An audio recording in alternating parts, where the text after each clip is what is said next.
Hola lectores, hoy voy a hablar de la novela Jane Eyre de la autora británica Charlotte Brontë, publicada en 1847.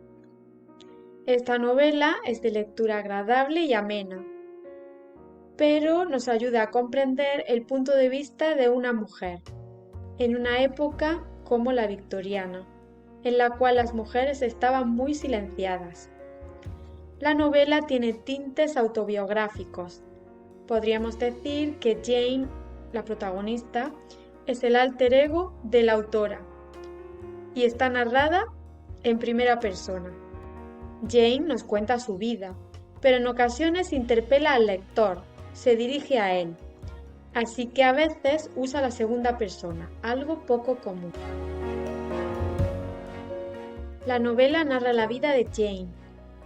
Jane es una niña huérfana mandada por sus tíos, los Reed, que la humillan y no la quieren tener cerca, a un internado donde se maltrata a los niños en nombre de la religión. A pesar de eso, allí encuentra gente que la quiere. Allí se forma y cuando ya es adulta y profesora, va a trabajar como institutriz a la mansión Thornfield del señor Rochester, un hombre triste y misterioso que oculta un secreto. Aquí podemos ver dos retratos, a la derecha la propia Charlotte Brontë, la autora, y a la izquierda Charlotte Brontë y sus hermanas. Esta es una cita de la novela que ejemplifica muy bien el carácter de Jane y su ansia de libertad. Aquí nos cuenta cómo las mujeres deben estar muy tranquilas en general. Eso es lo que se supone. O sea, que no se les exija nada. Pero ellas sienten lo que sienten los hombres. Necesitan ejercicio para sus facultades y un campo para sus esfuerzos. O sea, necesitan poder ejercer las cosas para las que están preparadas o las cosas que quieran hacer. Tanto como sus hermanos sufren de una restricción demasiado rígida. O sea, no están contentas encerradas en casa. Si ellos no están felices, ellas tampoco lo están, sufren como ellos. A un estancamiento absoluto, precisamente como sufrirían los hombres. Y es estrecho de miras en sus semejantes más privilegiados decir que deben limitarse a hacer budines y tejer medias. Ellos no se dan cuenta que ellas no se conforman con eso, no se conforman con hacer eso, con tocar el piano, bordar bolsos, y es imprudente condenarlas y reírse de ellas si buscan hacer más o aprender más de lo que la costumbre ha declarado necesario para su sexo. O sea, es normal que quieran hacer otras cosas. Es normal y necesario que las hagan. La novela es una Bildungsroman. Es un término alemán usado en literatura para definir las novelas de formación o aprendizaje. Novelas que narran el paso de la niñez a la vida adulta de un personaje protagonista. En este caso, Jane.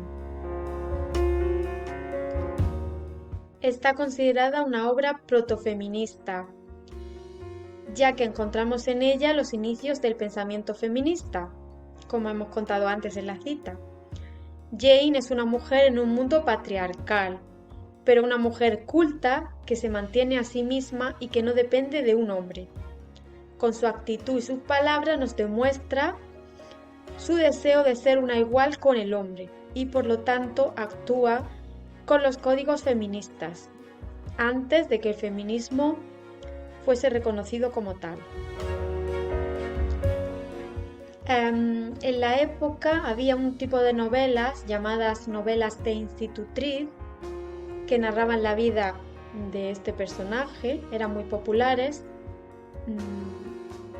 La verdad es que todas han sido bastante olvidadas, en nuestros días no se recuerdan prácticamente ninguna de ellas, excepto quizá las más populares son precisamente las de las hermanas Brontë.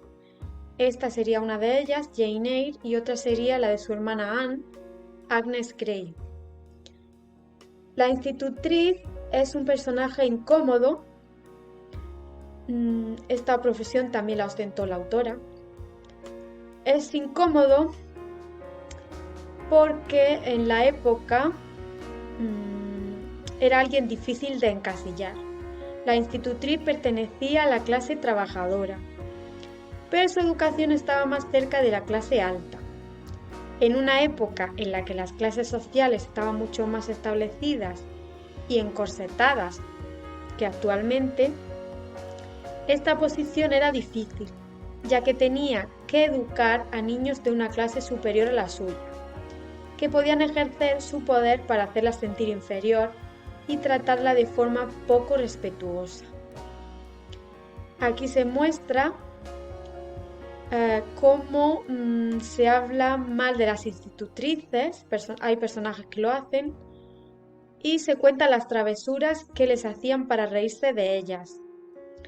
Se demuestra el poco respeto que estos niños mimados se les tenían. Pero nuestro personaje, nuestra heroína, tuvo bastante suerte, ya que la pupila de Rochester, que es la niña a la que tiene que educar, no se portaba con ella así, sino que era respetuosa con ella. Pero esta niña no era de clase alta, por lo tanto podía no sentirse superior a Jane. En la novela veo también estoicismo, ya que durante toda su vida Jane soporta y se crece ante las dificultades. Por eso también es un personaje muy atrayente, ya que se comporta de forma estoica, no se regodea en el dolor ni exalta los sentimientos que le provoca. Se sobrepone a las circunstancias, por muy tristes que sean, y saca lo mejor de ellas. No importa la soledad, el desaliento, siempre que se tenga a sí misma.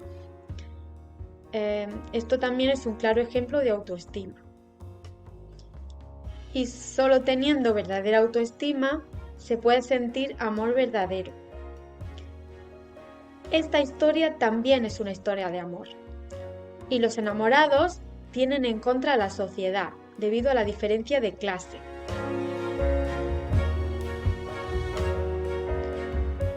La historia de amor que se presenta en la novela no es un flechazo, ni una fascinación, ni deseo derivados de la belleza física. Queda claramente expresado que ninguno de los dos personajes se siente especialmente atraído hacia el otro cuando se conocen, ya que ninguno de los dos, y así se lo manifiestan, considera atractivo al otro. Esto le da más autenticidad al sentimiento. Este se sabe verdadero, una unión de almas. Es algo interesante, ya que esto lo encontramos en una novela de una mujer. No es tan común en novelas escritas por hombres.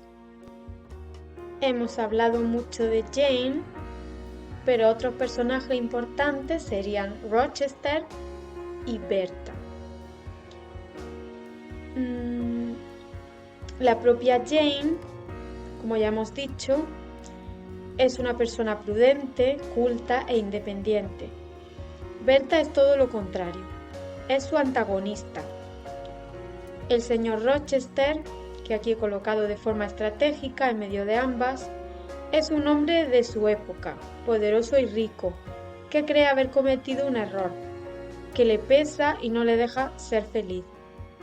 Como David Copperfield, personaje con el que creo que se puede comparar en este caso, en la novela del mismo título de Dickens, comete el error de dejarse llevar por sentimiento y apariencia, sobre todo por apariencia, y unirse a una mujer con la que no tiene nada que ver, Berta, para en su madurez encontrar a la que sería perfecta para compartir su vida. Jane, su alma gemela. A diferencia de Copperfield, tiene un impedimento para su felicidad que le hace un hombre amargado, un ser débil que se deja arrastrar por la culpa de una mala decisión que marca su vida. Y pasamos a lo gótico. La novela tiene elementos góticos, muy propios de la época. Lo gótico podemos verlo en la mansión del señor Rochester, que es una especie de la típica mansión encantada, tétrica, llena de secretos y con su fantasma y su misterio en torno a su origen. Y por supuesto en el personaje de Berta. El personaje de Berta y su enfermedad presentan también un elemento gótico. La enfermedad mental era un estigma en la época, simplemente era locura y no era tratable. Se sentía rechazo hacia estos enfermos y se los encerraba. No había tratamiento, así que recluirlos en la propia casa, como hace Rochester, con alguien que los cuidara y vigilara, podría ser un mal menor. En el caso que nos ocupa, Berta incluso era agresiva, así que era lo más humano que se podía hacer en la época. Y hay que considerar que Charlotte Bronte no pretende hablar aquí de enfermedad mental, sino que usa al personaje de Berta como contrapunto de Jane y elemento gótico de la narración. Anteriormente hemos dicho que la novela es protofeminista. La crítica feminista puede enfocarse no solo en Jane, sino también en Berta. Si nos enfocamos en Jane, como claramente hace la autora, la vemos como una mujer adelantada a su tiempo, deseosa de independencia y libertad, pero que termina en un final supuestamente feliz, que se nos dibuja como una especie de recompensa a su virtud e integridad, pero que desde nuestra perspectiva actual se nos antoja demasiado convencional para un temperamento como el suyo, y puede por tanto deslucir el mensaje de empoderamiento femenino. Si el enfoque está en Berta, el final de Jane resulta también polémico, ya que triunfa por encima de otra mujer, y de una tratada injustamente. Aunque, como ya hemos dicho anteriormente, no es tan injusto el tratamiento que se le da si se mira el contexto de la época. En fin, se puede vislumbrar una alegoría de la mujer virtuosa que es recompensada y la pecaminosa que sucumbe. Personalmente me ataño a seguir considerando a Jane como un personaje clave en la literatura protofeminista y universal. En él se ve el alter ego de su autora, como hemos dicho al principio, y su deseo de independencia en una época asfixiante para las mujeres. La crítica postcolonial también ha hecho hincapié en esta obra. El colonialismo está muy sutilmente introducido por medio de dos personajes, el tío de Jane, al que solo se menciona, y a Berta.